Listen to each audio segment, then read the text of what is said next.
against the Pelés, Tostao, Gerson, Rivellino. I mean, these are, Beckenbauer's. He gave a performance that day that was totally unplayable. It's strange how history remembers the moments of glory, but often forgets what comes after.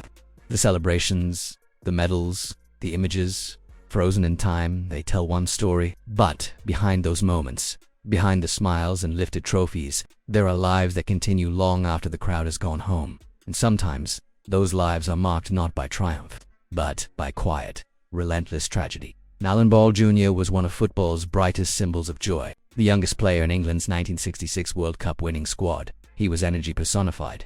Small in stature but unstoppable in spirit, he ran more, fought harder, and played with a fearlessness that made him impossible to ignore. In a team filled with legends, he stood out not because he demanded attention, but because his passion refused to be contained.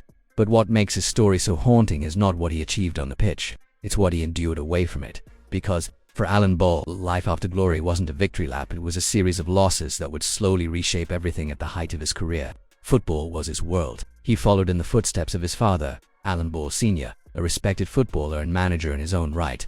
Their relationship wasn't just built on family, it was built on the game. Advice, guidance, shared understanding. His father wasn't just a parent, he was a foundation.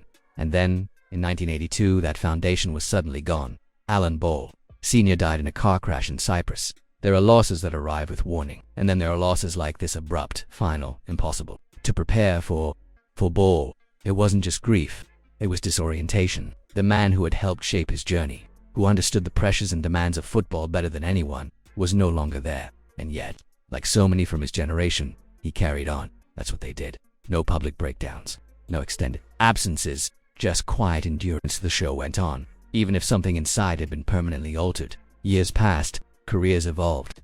Ball transitioned into management, taking his experience and passion into a new role. On the surface, life seemed stable again, structured, moving forward. But tragedy has a way of returning when you least expect it. In May 2004, his wife Leslie died after a 3-year battle with ovarian cancer. She was 57 years old. They had been married for 37 years. That number alone tells you everything. This wasn't just a relationship, it was a lifetime. Shared memories, shared struggles, shared identity. Losing a partner after nearly 4 decades, or isn't just losing a person, it's losing part of yourself. And what makes it even more devastating is the timing. Just 2 weeks before Leslie's diagnosis, their daughter Mandy had been diagnosed with breast cancer. Imagine that moment. 1. Family. 2 diagnoses within days of each other. It's the kind of situation that feels almost unreal. The kind that tests not just strength but belief itself. For Ball, it meant facing not 1 battle but 2, supporting his wife through a terminal illness while watching his daughter begin her own fight. There are no playbooks for moments like that, no tactics, no strategies, just endurance and loss. When Leslie passed away in 2004, the impact on Ball was profound. Friends and those close to him described a man who was deeply affected, though he rarely showed it outwardly. That was his nature, private, composed, carrying pain without broadcasting it. But behind that composure was a man trying to hold his family together. In 2005, he made a decision that stunned many in the football world. He auctioned his 1966 World Cup winners' medal and his commemorative cap. For most players, those items are untouchable, sacred, symbols of the highest achievement in English football history. They represent immortality. But for Ball, they became something else. Secretary, he sold them for £140,000. Not for luxury, not for personal gain, but to ensure his children and grandchildren would be financially stable. It was a decision that spoke volumes about his priorities. Even in loss, even in grief, he was thinking about family, about protecting them, about giving them something solid in a time when everything else felt uncertain. And perhaps that moment captures who Alan Ball truly was, more than any match ever. Cadet, not just a winner, a provider, a father, a man who understood what really mattered when everything else faded away. But life wasn't finished with him yet. On April 25, 2007, at his home in Hampshire, Ball was in his garden dealing with something ordinary, a bonfire that had flared out of control. It wasn't a dramatic situation. Not at first. Just one of those everyday problems people handle without thinking twice. But in the middle of trying to extinguish it, something went wrong. Ball suffered a fatal heart attack. He was 61 years old. Just like that, it was over. No stadium, no crowd, no final whistle. Just a quiet moment in a garden that turned into the end of a life that had already endured so much. There's a certain cruel symmetry to it. A man who had survived personal loss, emotional battles, and years of pressure, Gone in a moment that had nothing to do with football at all.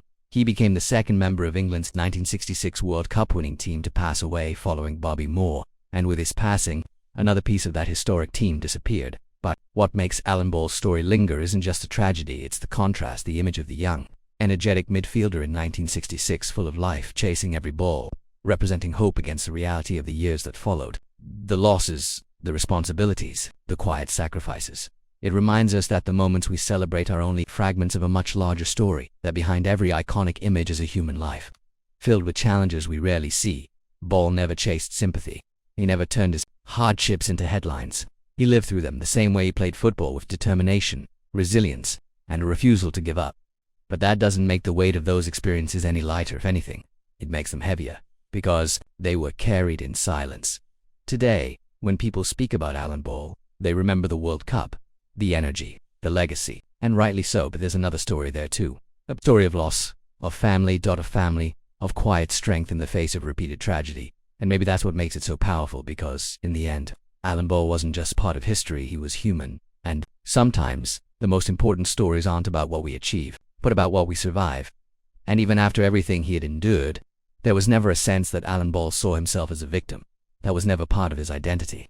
Those who knew him often spoke about his resilience, not in dramatic terms, but in the quiet way he carried himself. He didn't dwell on what he had lost in public. He didn't seek sympathy. Instead, he kept moving forward, focusing on the people who remained, the responsibilities he still had, and the life that continued around him. There's something deeply revealing about the way he handled adversity. In an era before athletes openly discussed mental health, before vulnerability became part of the public conversation, Ball represented a generation that internalized pain. They absorbed it. They lived with it. And while that approach showed strength on the surface, it also meant that much of what they went through remained unseen, unspoken, and often misunderstood. For his children, his presence became even more significant after the loss of their mother. He wasn't just a father anymore, he became the central pillar holding everything together. The emotional anchor, a figure of stability in a time when stability had been shattered, and that responsibility, while taken on with love, undoubtedly, had added another layer of pressure to a man who had already carried so much. Looking back now, it becomes clear that Alan Ball's legacy extends far beyond football. Yes, he'll always be remembered as a World Cup winner, as the energetic midfielder who helped England achieve its greatest moment. But equally, he should be remembered as someone who faced repeated personal tragedy and continued to stand, to support, and to provide for those around him without losing his sense of duty. And maybe that's the final, quiet truth of his story. Not every hero lifts trophies in their final chapter. Some simply endure. Some continue forward despite everything life places in their path. And in that sense, Alan Ball's greatest achievement may not have been what he won in 1966, but how he lived every day after it.